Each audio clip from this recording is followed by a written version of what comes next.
For a while, people have been asking for strawberry brews. Now, we did a strawberry cider, but let's do a strawberry wine. Now, why are we doing wine instead of mead? Well, here's the thing. Honey's getting kind of expensive, so we thought we'd make something that's a little bit less expensive to make. Granted, I know that strawberries themselves are not cheap, so a strawberry mead would be like double dosing on the expense, whereas just strawberries and sugar is a little bit easier on the old wallet. So to keep that in mind, if you decide to make this beverage, plan ahead and do it when strawberries are in season because they'll be less expensive that way. Also, if you happen to be lucky enough to have a you pick place nearby, go pick them yourself, and that way you can have the best strawberries for the best price. Right. I think we paid about, like almost 30 bucks for all these strawberries. It's about 5.5 pounds. Once we remove all the green stems, we'll have about 5 pounds, I estimate. So 30 bucks for that, for 5 bottles, it's about $6 a bottle. Still not too bad. But all these are still in the packages. We need to get them into a colander, get them washed off, and get all the green tops off. Now comes the labor-intensive part of the show, where you take the strawberry and you peel off the green thing in the end. So I'm just twisting it off. I don't care that there's a little bit of stem in there. It's not going to matter. It's nutrients. This may take a while. See when we're done. My fingers are sore and our strawberries are destemmed, and Derek rinsed them off too. So next, we want to crush these up. Now, there's a couple ways you can do it. You can freeze these and then you can do the mashing, which that's certainly a viable way to do it. You can also just throw them into the fermenter and mash them up with a potato masher, or you can use machinery like we're gonna do. See, here's the thing, we are equal opportunity offenders. So no matter what method we use, someone always says, hey, can you try this method? Hey, can you try this method? So we've never tried blitzing up strawberries before, so we're gonna try it. Why not? So I'm just gonna dump a bunch of the strawberries into the food processor. Could use a blender. Why am I using a food processor? Because it's easier. And I got it for Christmas, so I like this food processor. I find the food processors easier to clean out. We have the Vitamix food processor. I find it's easier to clean out than the Vitamix blender. That's just me. There's a lot of strawberries. It's gonna take a couple of batches. And all I'm gonna do is blitz them up into a puree, chunky, you know, and then pour it into a little big mouth fermenter. Probably gonna be two batches, I think. What do you think? Looks like 2, maybe. I wouldn't fill it much more. Okay, it's full. Now we blend. And now we have our little big mouth fermenter. And what was this sanitized in? The red bucket of sanitization! You'll have to excuse her. Darka's not feeling too great today, so the excitement level is probably a little bit low. But now I'm just gonna dump these in.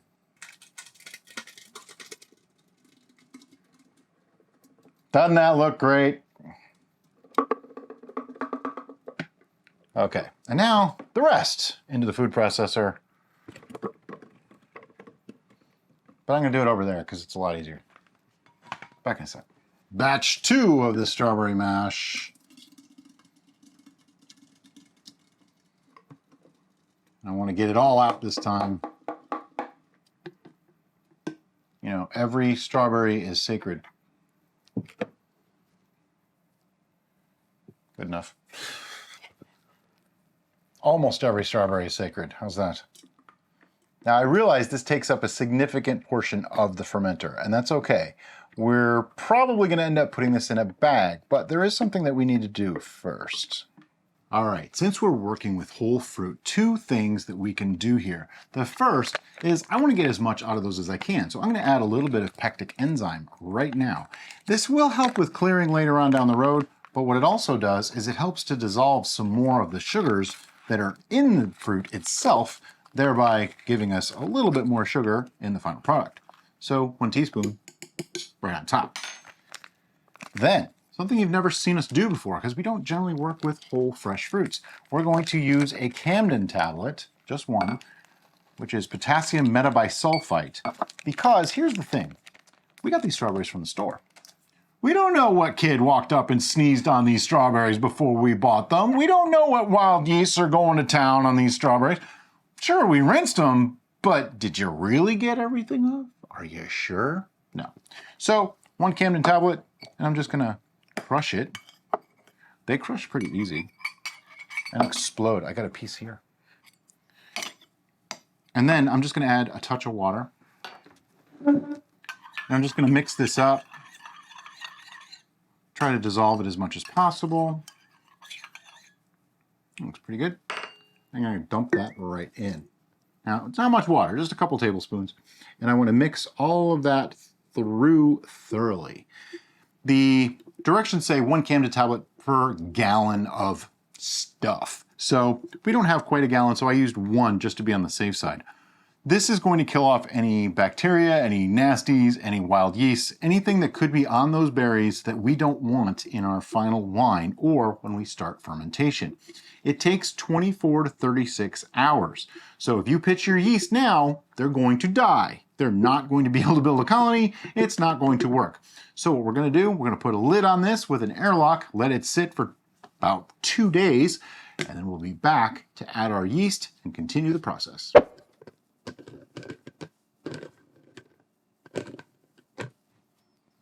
You know that's staying in the video, right? All right, so this was super weird when we first put the stuff in there. It turned everything white. Yep, it bleached it. That's what it does. And then it started to do this really interesting separation, like pretty quick. Yeah. At this point, it's been sitting for 2 days. And just for curiosity's sake, there's some juice in the bottom here where it's separated. I want to get a reading on that. So I'm going to punch through the goop and try to get as little of that as possible. Still got some. It's going to happen.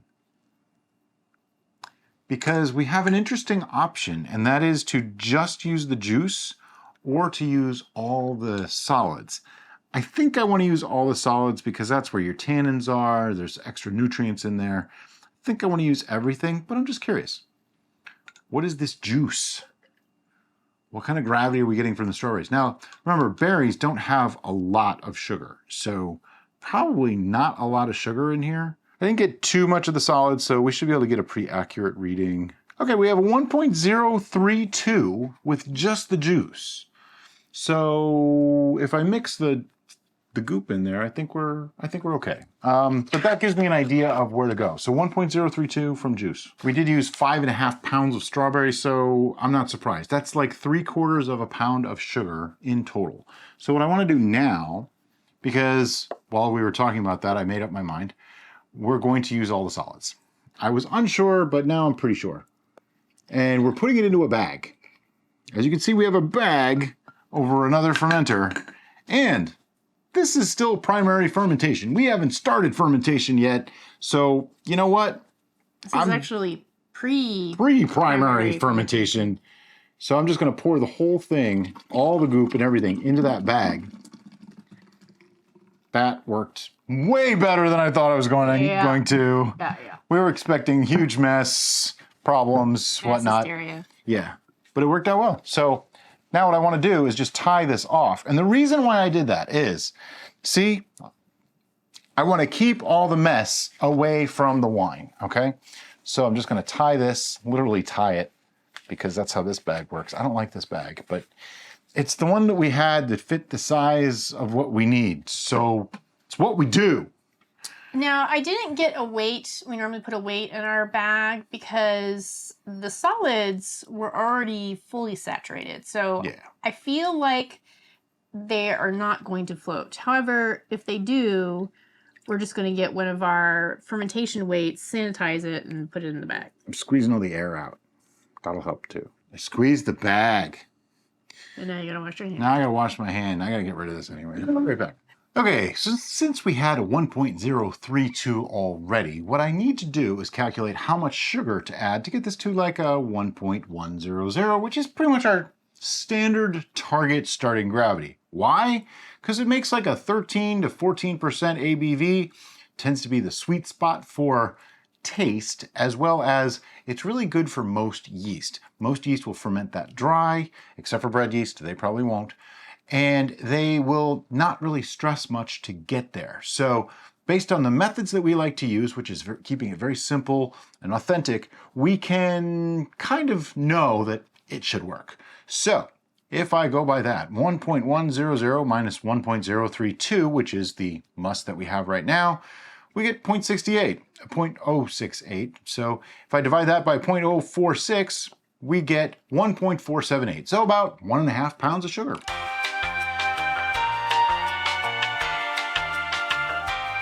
pretty simple stuff. Now, I wanted to use as little sugar as possible, and here's why. Think what Alton Brown used to say about water. Water doesn't bring anything to the party, so use a flavored broth or vinegars or things like that. Not for brewing, for cooking. In brewing, sugar is the equivalent to water for sweetening. It's going to add alcohol, it's going to add sweetness, but it doesn't bring any flavors. So I wanted the strawberry flavor to be the main thing of the brew. Therefore, that's why we're using as little sugar as possible and trying to use the juices as much as we can. But before we do that, let me get my scale going, and I am going to add some water because this is going to be difficult to mix. We have a bag in there, stuff. I know what you're thinking. Take the bag out. Nope. I got it in there. I'm not pulling it back out. Now I'm adding 3/4 gallon of water to this. You see how high that went? That's not even quite 3/4 gallon. I'm hoping to end up with about 1 gallon at the end, and I think we're going to be fine. So you need to tear this We out. need to tear that out. It did it. Stop. I like to push buttons. Yeah, you know those people that just constantly push the button even though they've already pushed the button, say an elevator or a walking sign to cross the street. Brian is the person that will keep on pushing it, no matter how many times he's pushed it before. And then when it works, I say, see, it worked. Because it works every single time. And right after I push the button, it says go, or the door opens. See? Okay, 1.5 pounds. That was a pretty cool effect. Yeah. Okay, I did 8.1 ounces alone. But you know what I need now? Besides a vacuum? A spoon. A spoon. And now I need to mix this up. So I finally did a thing. And we know we still have a spoon of unusually large size, but now we have a spoon of normal size. I just cut one of the paddles down. So now we have both. So thanks, Drew, because now I have both. And I want to mix this up because, you know, there's a lot of sugar in here.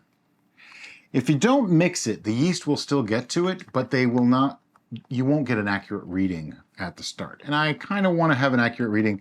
I have a feeling it's going to be a little bit lower than my target because I think there's more juice here than before, and we have the volume of the bag and everything. It could make it feel like it's a little bit more diluted kind of idea. Do you think you're going to put the rest of this water in there? I don't think I'm going to put the rest of that water in there. Okay. I don't think I'm putting anything in here but yeast. Okay. Well, and yeast ferment nutrient. it.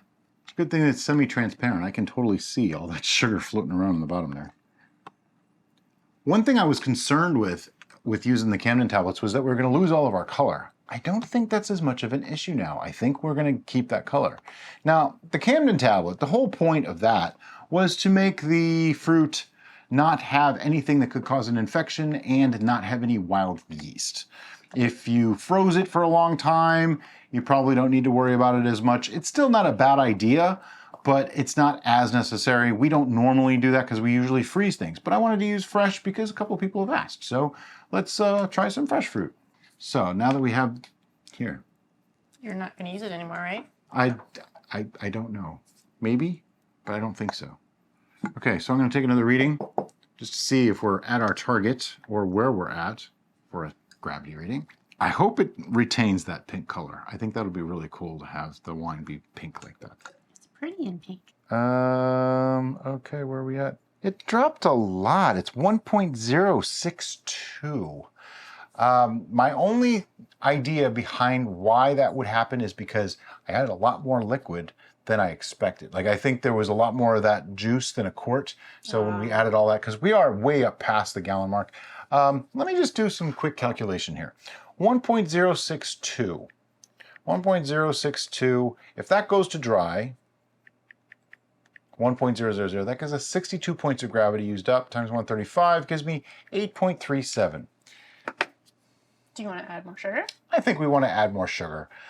I just feel like 8% isn't really enough. Do you want to redo your math to get back to your target? I'm not even going to use a scale. What? Yeah.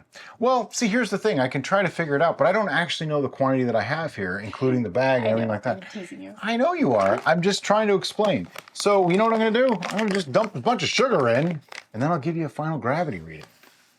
A final gravity that isn't really a final gravity. It's more like a... Final original. Final original. So, fog. Final original gravity. Now you need your spoon. Now I need the spoon again. For those of you playing along at home, trying to figure out what I just did, I added more liquid than the gravity that I calculated would have worked for, okay? Because a pound of sugar is 0.046 points of gravity, or specific gravity, in a gallon of must. We have more than a gallon. Yeah. Therefore, it's less than 0.046. Does that make sense? And at this point, you're wondering, did he do that on purpose? Well, maybe. Not exactly. I know this is going to be a good wine. I know strawberry is one of Derica's favorite things. So I know having more of it wouldn't be a bad thing. And I knew that I could show a new technique, a new idea, a way to make corrections if we did it in a large container like this. So I sort of did it on purpose, but not completely. Accidentally on purpose. We're also just going to roll with it. So I want to mix in that extra sugar. I probably added another ½ pound. I'm guessing that ½ pound might put me up to like the 1.100 or so mark. And this is another way you can do it. If you don't want to use a scale, you don't have to. Go by gravity readings. It's much like the way we do our sweetening. We're doing it to a certain sweetness level that we like. And here I'm aiming for a certain starting gravity. So the amount that I put in doesn't even matter.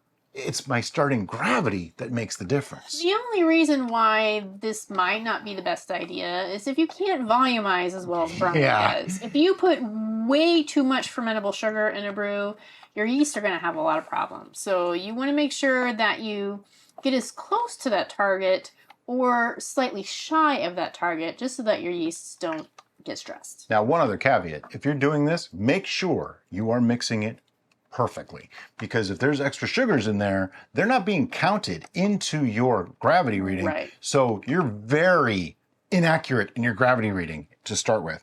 So that's why I'm being very careful this time around, especially to make sure that I get all the sugars mixed in, just to be extra doubly, triply, quadruply, pinky swear safe that it's all mixed in, and I'm pretty sure it is. It's mixing quite well. Was that warm water? I think so. It's not really warm anymore. Yeah, well, the fruit was room temperature. So, okay. So I'm going to take a reading. It's okay to aerate. You saw what I just did, right? I squeezed it off in here. At this point, it's okay to now it's okay to aerate. It's good to add air in the beginning. Now, I know I made a big deal about I don't want to use as much sugar as I have to. Well, I only used as much sugar as I needed to get to the gravity that I actually wanted, okay? Still going to stand by that. It's my story. I'm sticking to it.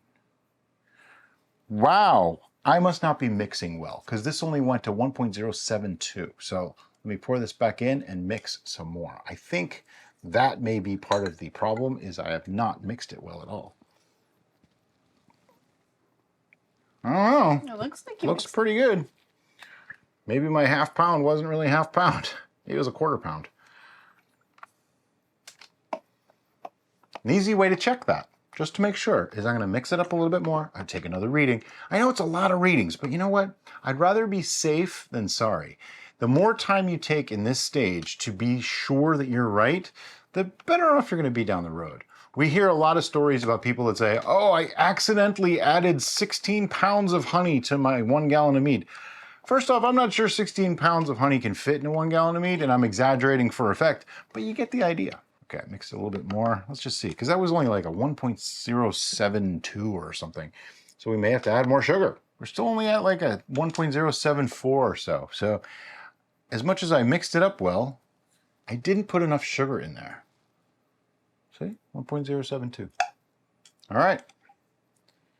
At this point, if you're wondering, did he do that on purpose? No, this is not on purpose. I actually thought I added enough. So I'm just gonna add some more.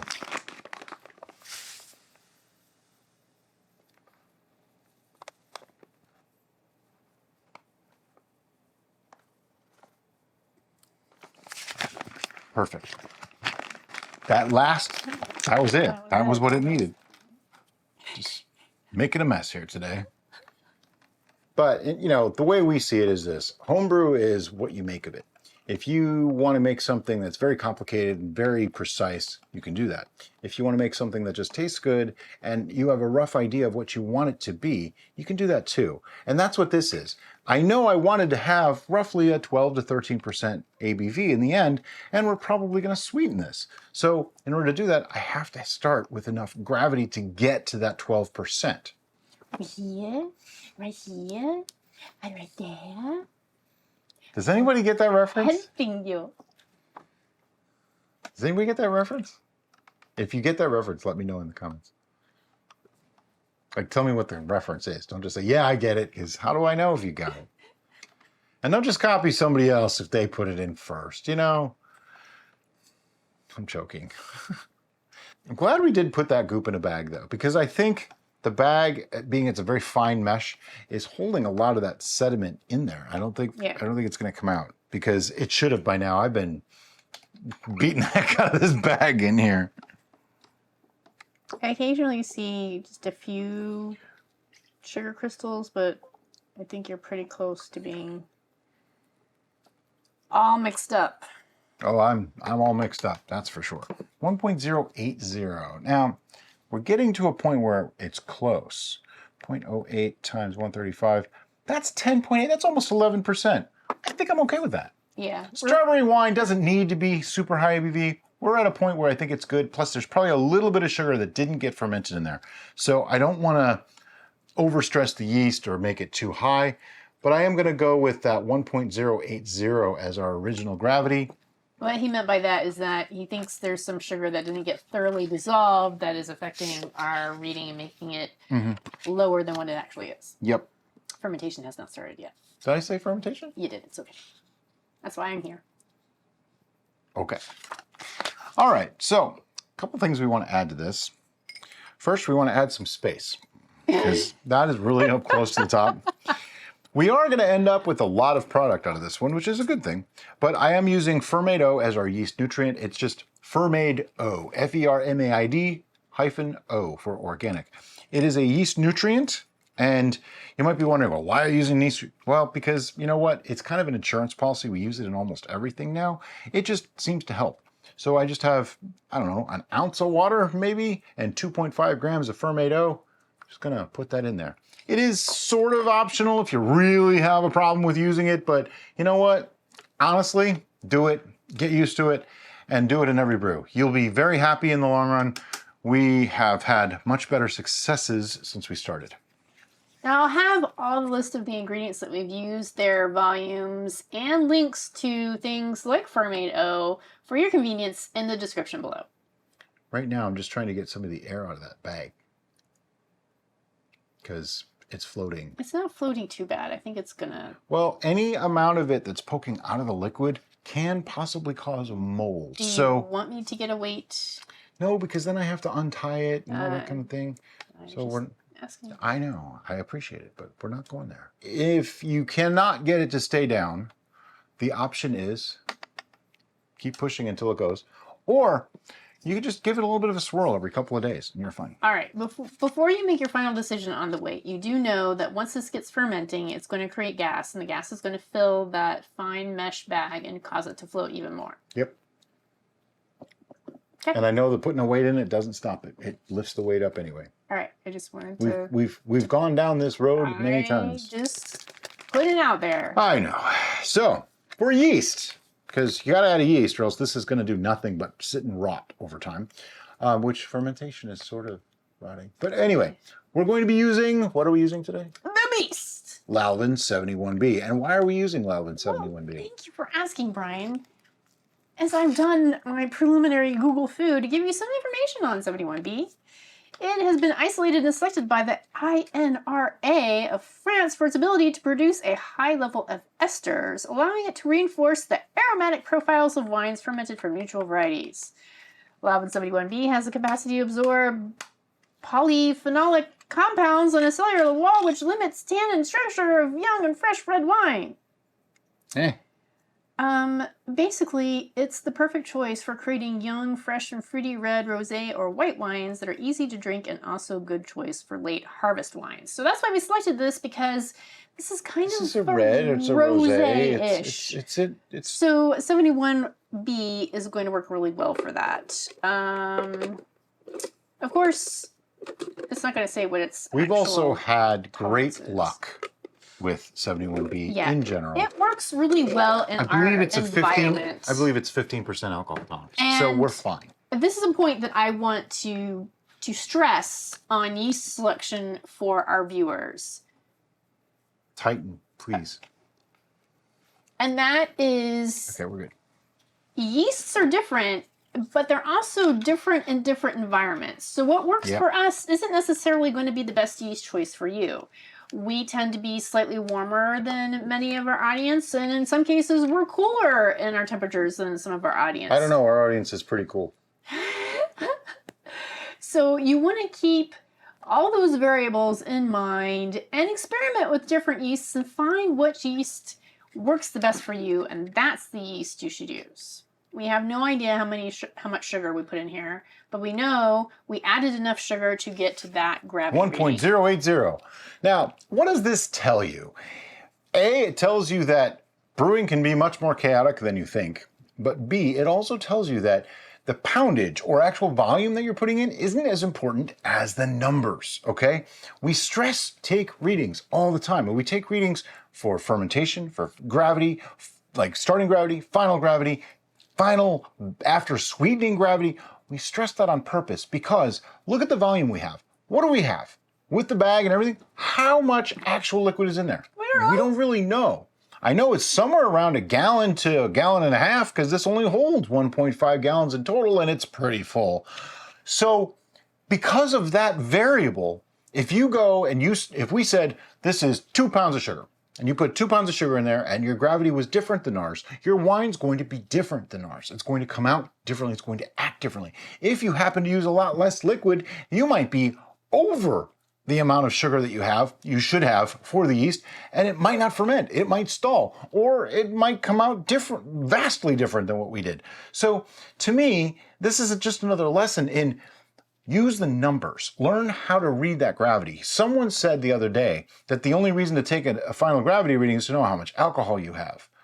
I wholeheartedly disagree. The reason to take a final gravity is not to find out how much alcohol you have, it's to make sure that the yeast did their job.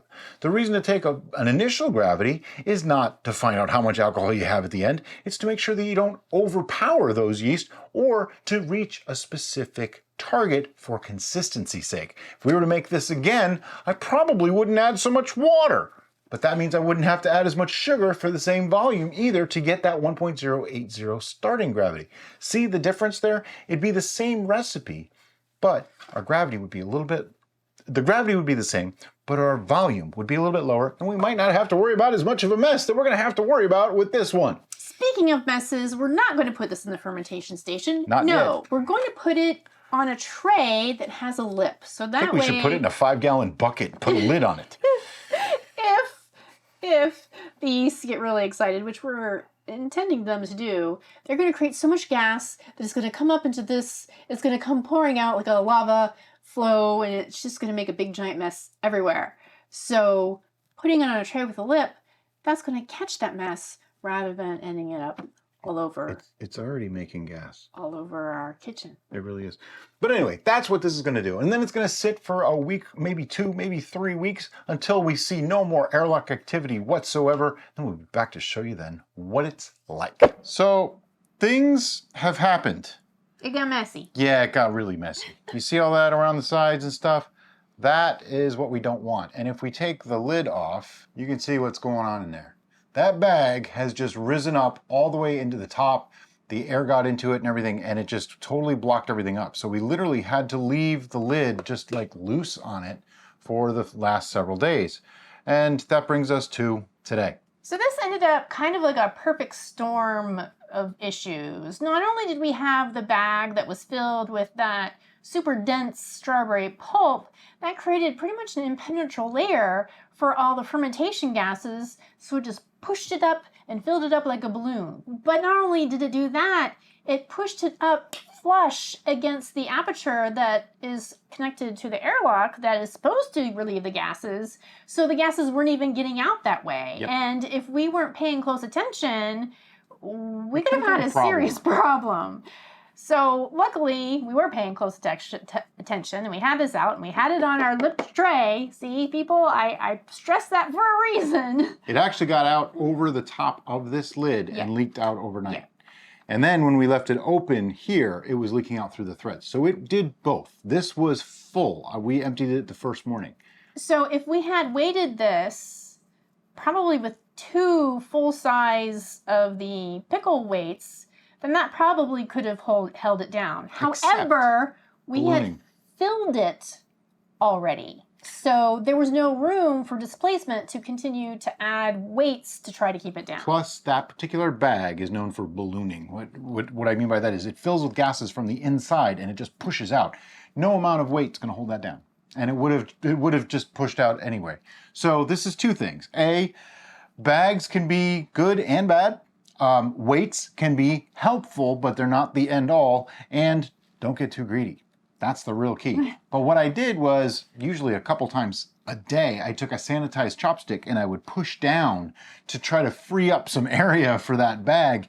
And, you know, gases came out, but it's not a perfect concept. So every once in a while, you'll have a situation like this. Is this ideal for sanitation? No. Okay. Is this horror bad, where it's automatically going to go bad? No, not that either. Because the likelihood of anything bad getting in there is so slim because it was pushing everything out. So not as big of a deal as you might think it could be. But what we're going to do now, the fruit's been in there for 7 days. Yeah, it's been a week. But if you remember, when we started out, because we pre-prepped our fruit, we already had extracted a large amount of juice. So we're not really concerned. This is the pulp, really.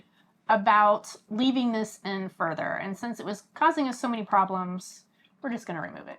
Yep. Like I say, it's just mostly the pulp and the skins. And 7 days, it's done what it's going to do. I don't want to squeeze the bag too much. It's not a pleasant feeling. All right, I'm good. I'm good with that. I'll go wash my hands. So at this point, we know that it's still fermenting. I do want to just take a look and give a smell. It smells like strawberries. It smells like fermenting strawberries. So it doesn't smell like there's anything rotten going on in there or vinegarization, which vinegar takes a month to occur in most cases. So you wouldn't notice it yet. There's nothing really to be worried about. So that's what we look for. And right now, for a primary fermentation, it's got enough room. So I'm going to put the lid back on. But before we seal this up, we're going to clean it up. And then we're going to put the label back on and it'll go back in the fermentation station. Yeah, because everything kind of erupted on the outside. We have a sticky, sugary mess on the outside, and we want to get rid of that. Not because of anything that it'll occur it's to just the gross inside. to handle. It's just gross, and that will attract more fruit flies than we want. The lid will get washed off. Then we'll put the lid on and we'll wipe off the rest of it, and that way we can get it clean. We're going over this because a lot of people have asked, how do you clean it up when an eruption happens? Well, you just clean it up. And this is also water in here right now, just because we would have had to replace it 15 times. So we're going to clean that out as well, refill it with properly diluted sanitization liquid, and we will sanitize the lid after cleaning it before putting it back on. And then the next time you see it, it'll be all cleaned up and it'll have a label on it. It'll probably be in a week or 2. Ta-da! All clean. Ready to go back into the fermentation station. Okay, this has been going for exactly 14 days now. I know we removed the bag from it a week ago. I didn't take a note on that. Shame on me. But today we're going to take its first reading because it's looking like it might be done, like it's getting close to finished. There was very little airlock activity. Smells like strawberries and alcohol. Smells like strawberries. It's optical and olfactory check. Looks good. I mean, everything looks fine. I think if there was ever going to be a problem with the bag of strawberries, we got to it before it was going to be a problem. If you are unfamiliar with the scent of fermenting fruit, like if you're not a gardener who perhaps forgot to harvest everything, then this may smell odd to you. It's a little tangy, a little pungent. yeah. But this is what fermenting fruit smells like. So yeah, we get questions all the time like, this doesn't smell good. Okay, you're fermenting something. That's literally nature's way of disposing of the trash, just so you know. All right. Well, holy crap, yeah.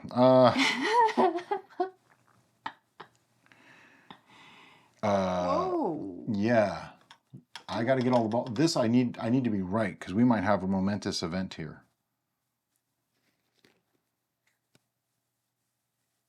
Somebody gave us a number recently, and they're like, "Oh, I fermented to this number," and we're like, "We have never seen anything ferment that number." Yeah, they were saying 0.982. This is not 982. This is 988. That's a first. I've never had anything go that low before. Usually 990, 992, 994. Never saw below 990 before. This hydrometer actually goes to 9.980. I just noticed that. The marking is 990, but there's 10 more lines above that. So let's calculate our ABV using the calculator the teacher said I would never have handy. This started at 1.080. It's a little lower than we normally like to start, but that's because we had so much liquid in this and that. Minus 0.988 times 135 gives us 12.4% ABV. I really can't complain about that. I figured this would be in the 11 to 13 range, so 12.4%. Now, one note about this. This is about as dry. Can you just hold that, please? Oh, sure. I don't want to set that down because anything, whatever. So what I want to do is pour this back in. But like I was saying, this is dry as dry can be. I'm expecting to have to back sweeten this. But we are going to let this go for one more week before... We are now. Well, yeah, I just stirred everything up. We are going to let this go for one more week to settle out fully because it was very, very cloudy still. So, and now it's even worse because, when you pour the sample back in, but what am I supposed to do with it? I didn't know if we were going to rack it or not. No, we're not racking this yet. I like to wait the second reading, and this is only 2 weeks old. I know, but I will be shocked. Oh, it's not going to move. It's more a case of I want more of the leaves and things to fall out of suspension before we do anything with it. So we're just going to put the note back on there, stick it back in the fermentation station, and see you in a week. All right, another week has gone by, and when we last looked at this, it was a record-setting 0.988 final gravity, which for us is pretty low. And I'm not expecting it to have gone any further, but just for consistency's sake, we are going to take our second reading before we rack it and make sure. It's already starting to clear. Look at that. Yeah, that's nice. Yep, it's clearing up. So everything about this tells me this is done. But it's always good just to verify and make sure. That way we don't screw up and make mistakes. Because you can mess up one reading, but it's unlikely you'll mess up 2 readings in a row. So I just like to be sure. Oh yeah. It doesn't look like it's moved at all, but I'm so used to it sitting higher that I can't really reach it. Yeah, it hasn't moved. 0.988, no problem. So we're going to rack this today. All right, so now we need to decide what we're going to rack this into. We do have some sediment. It goes to about here, which really isn't that deep. So I don't think this is going to fit in a 1 gallon. So we'll probably just need to put it into another little big mouth bubbler. Yep.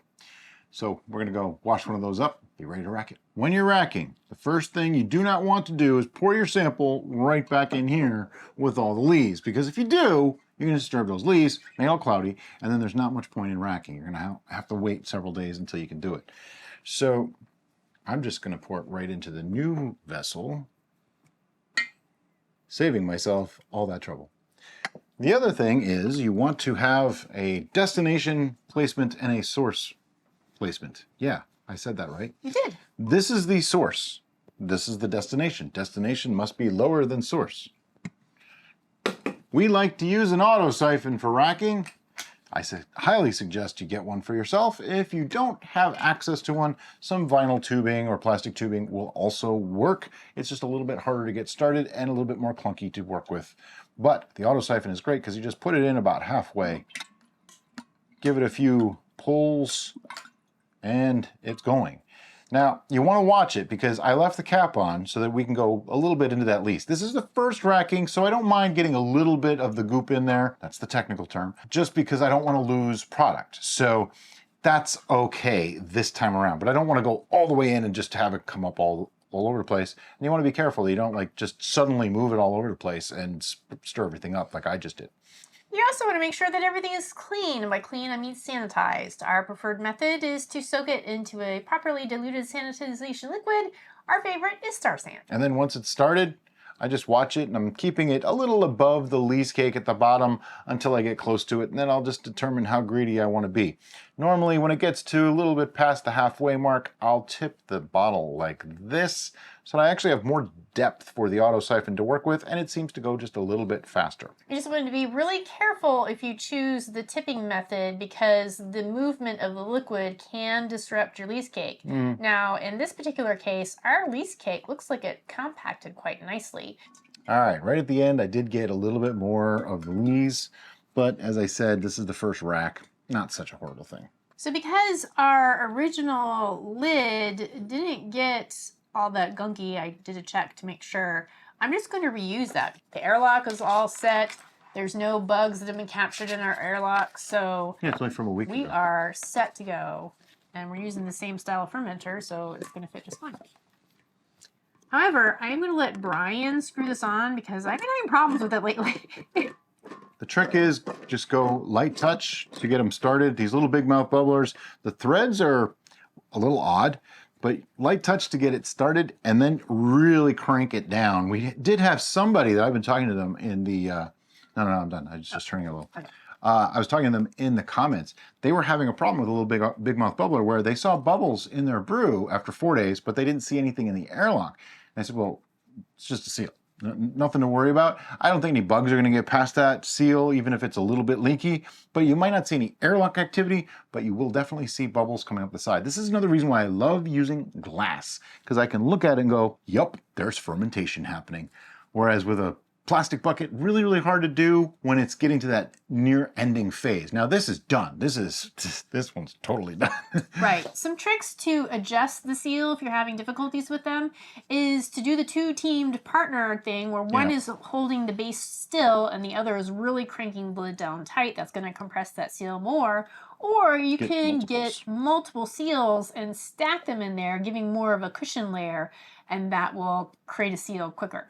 Absolutely. But for now, this is just going to go back in the fermentation station for another week, maybe 2. Let this clear out some more, and we'll be back to continue the process. Okay, so it's been another week. Guess what that means? It means it's time to rack this and give its penultimate tasting, where we figure out, does it need anything? Is it good? You know, of course it's going to be good. It's just a question of, can we make it better than it already is? Lots of threads on these little big mouth bubblers. People have been saying lately that they've been having a lot of problems with the gaskets too. Get a couple extras. That's the easiest way. We haven't done that yet. Looks good, smells good. It smells strawberry, like super strawberry. And as she said, looks good. I don't see anything untoward in here. So we're going to we're going to rack it to our fancy pitcher that has raised numbers. Now, somebody said that I got ripped off for spending $28 for a plastic pitcher. Now let me just go into this pitcher for just a second, will you? Let us show its features. Yeah, that was a really awkward try. It didn't work. But anyway, it's all right. If you know what we're talking about, let me know. But anyway, this pitcher, yes, it's $28. I get that. It's expensive for a plastic pitcher, but it has raised letters on the side. And by letters, he means numbers. Yeah. Well, there's letters too. The versatility of that cannot be denied because that means no matter if the ink washes off or whatever, it's still going to be there. Now, this has been used quite a bit and the ink is still here, okay? But it's also in US and metric. That is so big because we can tell you it's X amount of milliliters and X amount of ounces at the same time. Having those measurements is huge. If you have another pitcher that has those measurements on it, by all means, use that. I'm not saying you have to get this one. But the other thing that's really cool is the spout. Now, this may sound like an infomercial, but this is because many people have asked, okay? This spout is deep enough and sharp enough that you can pour without spilling. If you've ever seen me try to pour out of a Pyrex one cup measure, makes a big mess. You can't do it. I mean, you might as well just pour it out of a coffee mug. It just doesn't work that well. They spill all over the place. This, you don't have to do that commit first. You can just kind of dribble it over the edge. That way you can pour without oxygenating if you absolutely have to for smaller amounts and things like that.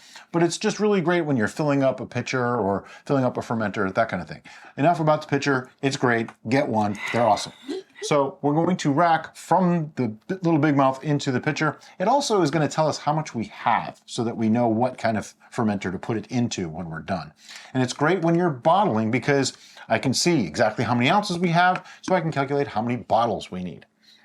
So I see. There's a little bit, enough that I'm going to leave the cap on. Yeah. What we're talking about is the lees at the bottom. There's a dusting. It's probably about 1/8 of an inch. It's enough that if I took the cap off and I just stuck this down in there, I'm probably going to suck up a whole bunch of gunk that I just don't want in my brew. So I'm going to leave the cap on. It does mean a slight bit more loss, but we do have more than a gallon here anyway, so we're actually doing pretty well. And the way you rack, really simple. Use an auto siphon first. That's this thing right here. And you put your source higher, your destination lower. You stick it in about halfway. Give it a couple of pumps on the thing. I don't know. There's no technical term for this. And make sure that it's held to the bottom there so that it's not falling through air and oxygenating. And boom, there you go. You're racking. All right, so I just made a big deal about the pitcher, and here's the problem. It's only 1 gallon, so we ended up with more than a gallon. So in order to do this right, we're gonna siphon back into the little big mouth bubbler. Basically, we didn't have to do it to the pitchers in this case. We could have gone right into the little big mouth bubbler. I tend to like to mix things in pitchers, but because now we'll have 2 batches, I don't wanna do that, so we're gonna put them back into the little big mouth bubbler. And this is a new sanitized. Oh yeah.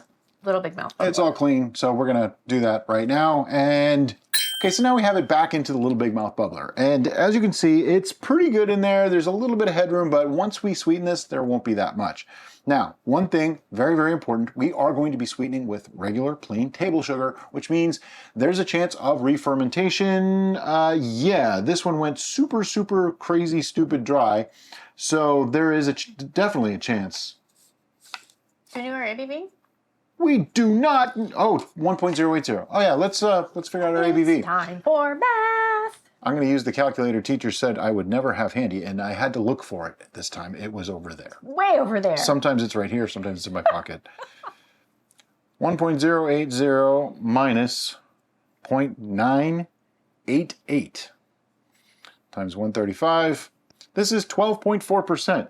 I even wrote it down on the note last time. So this is 12.4%, which is pretty decent. And what we're going to do now is we're going to... We're not doing any of that. Ignore the man behind the curtain. We're going to take a taste. Right! To see what it tastes like. Sorry, folks. A lot of videos, long day. This is the first one, but you know, that doesn't matter. Okay, so we are going to do a tasting, and this is the penultimate tasting, and I'm trying really hard not to laugh at it. This is what we call the penultimate tasting because it's the next to the last tasting. So we do this to get a feel for how the brew is. Like, does it need anything? Does it need sweetening? Does it need more acid? Does it need tannins? Does it need whatever it might need? First off, it's weird. In here it's red. In here it's like orange. We noticed that before with other strawberry brews. It ends up being like an apricot-y, peachy kind of thing. There's a very slight haze. I mean, I would say this is like a 7.5.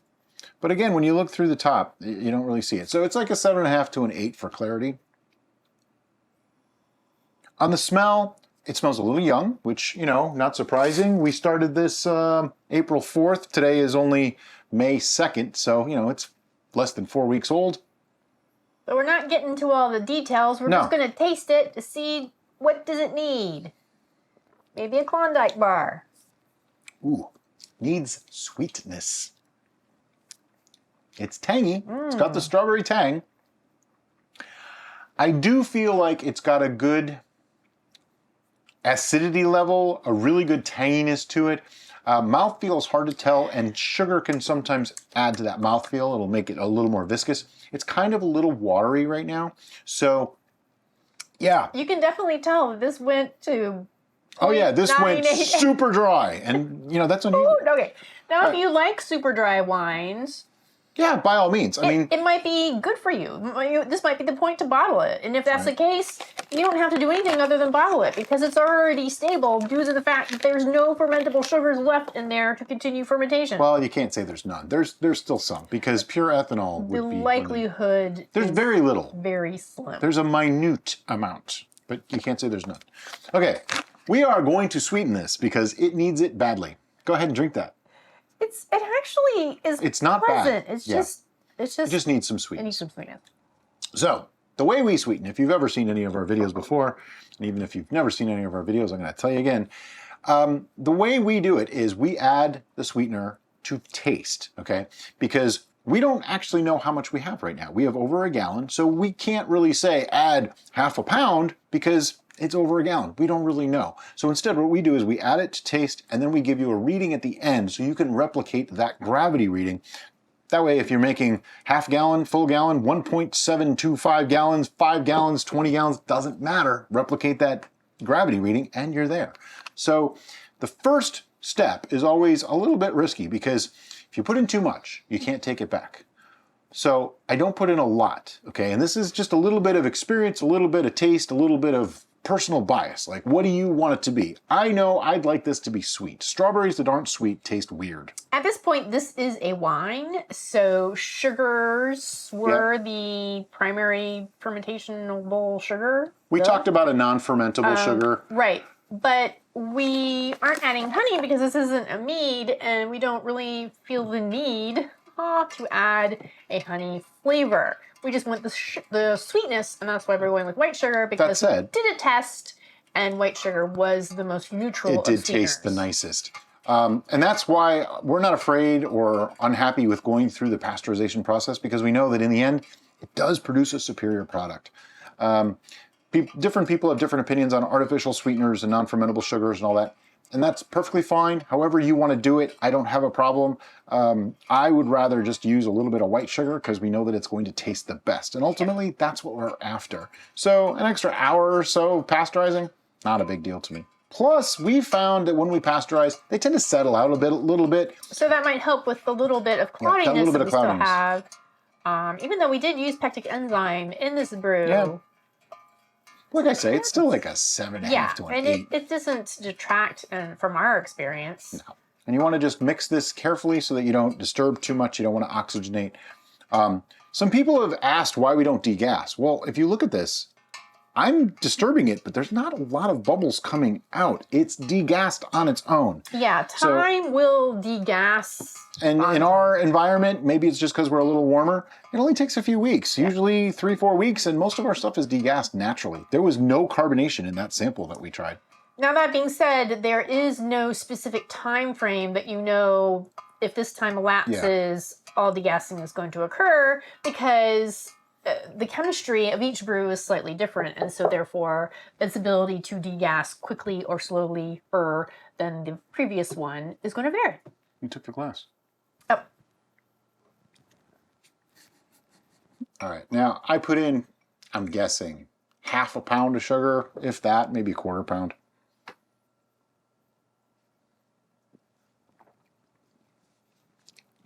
Barely detectable.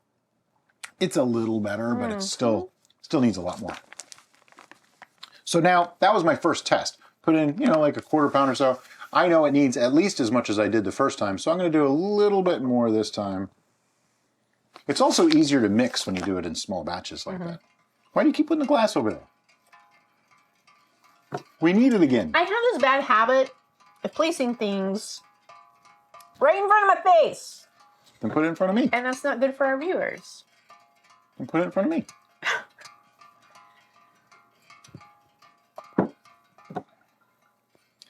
Now, the trick to this is make sure you mix it thoroughly, too. I'm mixing until I don't hear any of the granules in the glass, and I don't see anything floating around. Yeah, because we're using a clear glass vessel, we can actually see the granules that are still there. And you can also have the tactile sense of feeling the granules when you're using sugar. Now, when you're using honey, you won't have the granules, so you wouldn't be able to tell. Just gotta check. You just gotta check, yeah. And if you're using a bucket that's opaque, that makes it extra hard, so just keep stirring. That sounded very Firefly of you. Keep flying. Well, okay. I was actually thinking keep swimming. Oh. All right, I think that's pretty good. I'm not convinced that that's going to be the end of it. I think it's going to need more. This one just, for me, strawberry wine needs to be sweet. Yeah. That's my opinion. Yeah. I also picked one of our homegrown strawberries and ate it fresh off the vine. Oh my gosh.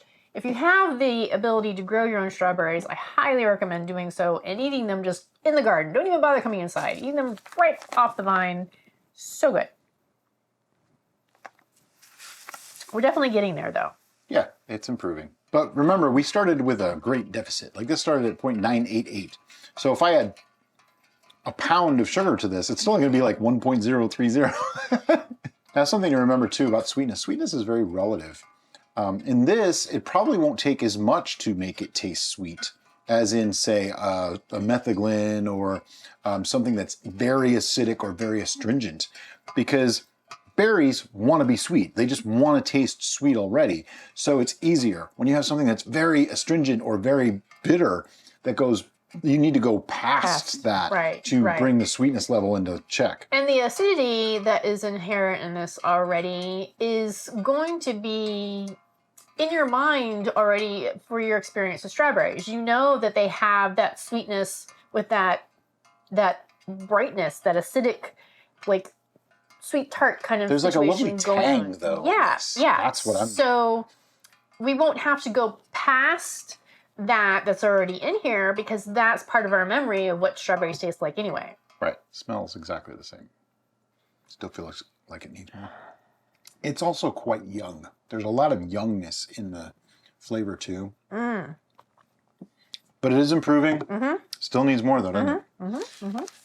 And sometimes this is what it takes. You know, you do this as much as you need to get the sweetness level you need. I'm going to say, though, I don't think I've even put a pound of sugar in yet. Like, maybe that was a pound altogether right there. Just a guess. But my take on it is make something that you know you're going to like or the intended drinker is going to like, rather than stopping short and saying, it's almost there. Make it the way you want it. Because... I am guilty of making something and going, oh, that's good enough. I might be able to do that. And then it just sits on the shelf and nobody drinks it. Because I choose other things that I went the full spectrum on and really like them. So I drink them instead. Even if all it needed was just a touch more sweetness that you can do in the glass. I'm lazy. If I can't just pour it in a glass and drink it, something sweet. It's too much trouble. But yeah, you can totally just sweeten by the glass too. A lot of people like to do that. That way, like, if you have somebody that likes really dry things and somebody that likes really sweet things in the same house, you can actually have the same bottle. For some reason, that noise is just... Sounds like wind chimes. It's very tranquil for today. Normally, I'm irritated by it, but it's... Come on, sweetness! Is it third time or fourth time? I don't even know. I'm not really counting. I think we've hit the point at which you say, I think it's sweet enough, but I think at this point now it just needs some age. Because if we keep sweetening this, we're going to lose the strawberry flavor and it's just going to be sugary sweet. Right. Yeah, it definitely reads strawberry. Yep. But it reads young strawberry to me. It's got a little bit of a youngness funk to it. Yeah. And we also know, needs to go away. Because we intend to pasteurize this, that's going to help tone down that youngness sensation a little bit. Sometimes it does. It has... I hate to say a similar effect to aging, but it sort of does. It like kind of mutes the flavors and mellows them together a little bit and can sometimes replicate the effect that aging sometimes has. Is it aging? No, it's pasteurization. They're completely different processes. Yeah, I need a little bit more. I just want to make sure, you know, for science. I feel like that gave it a little bit more roundness in the mouth. I still definitely get strawberry. It's definitely got some sweetness. I'm going to guess this is like a 1.024 now. Well, let's find out. We don't need to guess. Of course, what she means is take a hydrometer reading, which is what we were going to do anyway. So I have my handy-dandy hydrometer handy. Yeah, say that 3 times fast. It still worked. It was odd, but it still worked. My guess was 1.024. See how wrong I am? Oh, wow, I was pretty far off. It's 1.012. Nice. Yeah, so it's actually still medium sweet. Some people might consider that to be super sweet, but it's actually like medium sweet. But there's an example of a fruity flavor that got sweetened, tasted sweeter than I thought it actually was. Yep. So now we need to take a note. Yep. First, I need to pour this back in. 1.012. So that way, if you decide that you want to make this, and you want it to come out like ours did, you just bring it up to 1.012. So there's a little bit of math here that may or may not throw a wrench in the works as far as just go to this gravity. And that's because the difference between what your ending gravity may be and what our ending gravity may be, I believe, if I'm doing this correctly, if they had a higher ending gravity, nope, it's no sweetness and sweetness. Gravity is gravity. Okay, never mind. So what she was getting at is, because ours ended so dry, if yours didn't end that dry, you might have to change the amount of sweetness, which you would relative to the amount that we did. But if you aim for a 1.012 as your ending gravity, it all balances out and comes out the same. The sugar that and remains. That's why that system works better than we put in a pound of sugar. Yep. There you go. Well, ignore everything I said. Brian? No, it's fine. That's a good question because we get that often. So that's cool. Okay, so yay, I did a thing. The next thing we're going to do with this is we're going to pasteurize it. Now, the way we pasteurize is we use a sous vide immersion circulator, put it in a big pot of water. We are going to put a lid and airlock on this though. And this is further proof that when you do it in a large vessel like this, you don't lose much ethanol, is that bubbler on the airlock barely bubbles during the whole time that's going. So the amount of loss is like nothing. It's not even something to be worried about. The biggest fear is when it comes off the heat, having it go backwards and come back into the brew, but even that has not happened. So yeah, I really believe that 140 degree Fahrenheit is the sweet spot for the internal temperature of the brew. It works beautifully every time. We've done it dozens of times at this point. However, I will link the video where we go into depth our pasteurization. Yeah, I just gave an overview of it. In the description below. So we're going to take care of that, and we'll see you for the final tasting. All right, it's been sitting for a couple more days. Looks like it cleared out pretty nicely, actually, after the pasteurization. There's a little bit of fine sediment at the bottom, but we're going to do our tasting.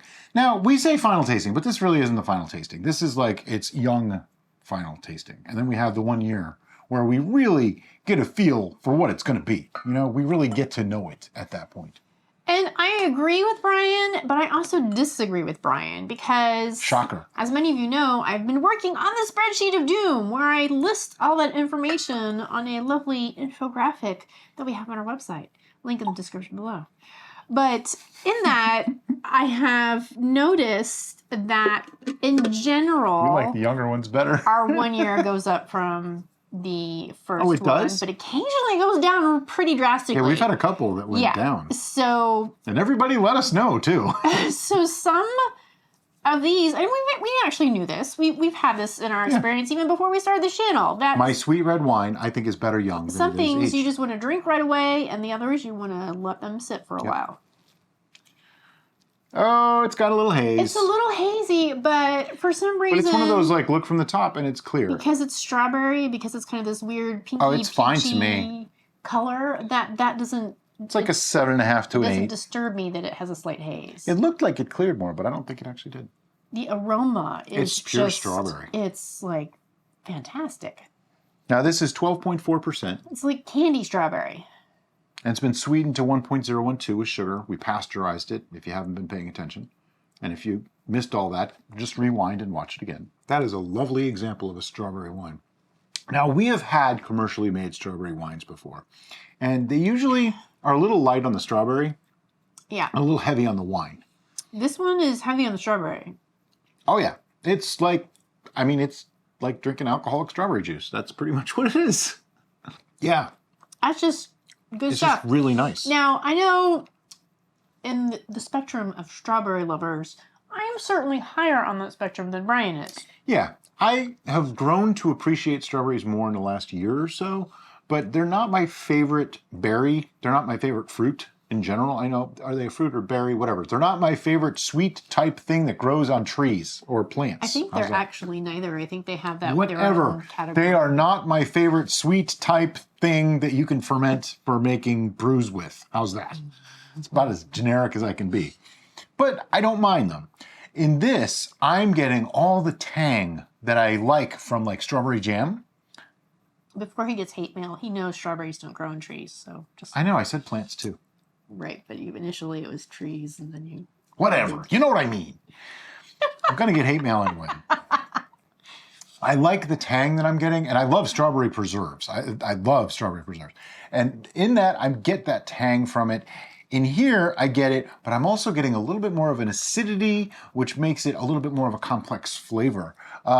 We used pectic enzyme. We did not add any tannins to this, which is a little interesting. The mouth feels a little on the light side, but I think for a strawberry wine, it should be. And I'm not getting that watery sensation. I mean, there's the idea that we could have oaked it or something. I think that would detract from the strawberry flavor. Strawberry is a bright, sweet, sharp flavor. Yeah. If you oak it, now you just muddied up the whole thing, in my opinion. Yeah. I don't think it would work. Now, are there other things that you can do this? Of course there are. There's a myriad of Oh, sure. If you wanted to be more like a strawberry cream type situation, you could use lactose or something. Lactose, vanilla, those things would be good. But I don't particularly like that. I wanted a straight up strawberry I just want wine. Strawberry, and so that's where we went, and I am happy with the result. And you see I'm refilling the glasses, right? That should tell you something. That's usually a pretty good sign. And we sweetened this to 1.012, which I remember, I thought it was more like 1.024. Yeah. It tastes sweeter than the number would suggest. And I think attribute that's the that berry thing. to the berry coming forward and reading strawberry, and so therefore your brain goes, oh, that tastes like strawberry, strawberry sweet, therefore this is sweet. So mentally it elevated the sweetness perception. It's not tremendously viscous, but it has enough. It's not watery, like she said. Yeah. But it's not as viscous as some things we've made. Certainly not as tannic. It doesn't make my mouth pucker at all. Yeah, but there's been brews that we've done in the past where the absence of the tannins created this watery, almost flat sensation. This is not that. Where you're like, something is missing. Yeah. I don't get that sensation at all from this. No. I don't feel like anything is missing from I think the this. acidity level makes up for the little bit of lack of tannin. Yeah. And when I say lack of tannin, it's just not strong tannin. We tend to make a lot of stronger tannins in our brews, and this is a little lower, which is fine, because the aforementioned, like I said, the way strawberries should taste, they shouldn't be like, make your mouth cringe. But the acidity level is a little bit higher, and I think when you play the balancing game between sweetness, acidity, and tannin, if one of those goes down a little, another one turning up just a touch can sometimes balance that out. And we talk about that more in detail in our tannins and acids and brews video, link in the description below, because it is a thing where you don't... You totally sound like an infomercial. Link in the description below. The balance is required, but it's more of a mental balance. You don't want them to be dead even. Yeah, they need to balance each other. Somebody needs, but it's not an equality. It's a give and take kind of thing, and somebody needs to be the shining star. It's a triangle, but it's not necessarily an equilateral triangle. There you go. Sometimes it's a right triangle.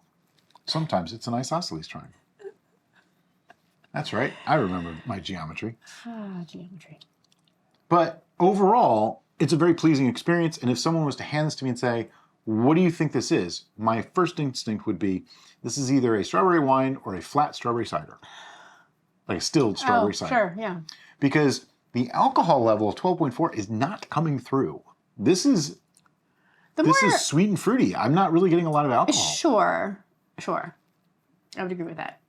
Even when I search for it, I don't get it. So I could believe that this was a stilled cider, something in like the 5.5 or 6% range, versus 12.4, which is dangerous. Yes. Because you could drink a lot of this and not even know it. I can imagine drinking this chilled on a hot summer day. Yeah. And just getting schnockered. Oh, yeah. Yeah. Yep. It'd be very easy to do. This is one of those easy drinking things. I don't think it pairs with food real well. Strawberry's just a weird, I mean, with like strawberry cheesecake or a dessert, this might go beautifully. But with a meal, I couldn't do it. No, it would be just too discordant. And it's not even because it's a dessert sweetness, because it's not. It's just because... It's strawberry. Yeah. They just don't go with everything, you know? There are some salads and maybe a cheese plate that it would be fine with. Yeah, maybe, sure. That's about it. Okay. Yeah. Like, I don't want to have this with a burger or pizza. Numbers. Oh, we have to put a number on it. Okay, our rating scale, if you've never seen our show before, goes from 1 through 10 with the occasional 11. And did you put a 12 on something? Oh, I did 11. I don't think I did 12. 11, okay. I don't think you did a 12. But anyway, an 11 is just like out of this world, absolutely perfect, a notch above the best, okay? A 10 is like the best you can expect to get. And then 1 is basically, it's crap. It's horrible. You're gonna dump it down the drain. And Danger, Will Robertson, danger. Yeah, you're gonna dump it down the drain and probably forget that you ever made it and not admit. However, we would show it just for the learning experience, just for you. Learn from our mistakes. Exactly. We haven't made a 1 yet, though. Nope. I think I gave a 3 on something. Anyway, so that's our scoring system. Based off of that, do you have a number? I do. I think I do too. I've had 2 glasses now. I think I have enough to... Yeah, okay. 1, 2, 3, 9. 8.5. Yeah, I figured she'd be a little bit higher than me. This isn't really in my wheelhouse, but it's quite good. I gave it an 8.5. I would actually love to give this something higher than a 9, believe it or not, because I think we just nailed it right on the head, but we may have nailed it right on the head a little too well, if you know what I mean. And by that, I'm getting strawberry. Yeah, there's not much else. That's it. It's pretty one note. So... It's a good strawberry flavor. It's a lovely strawberry. It's 100% strawberry. It's, yay, strawberry.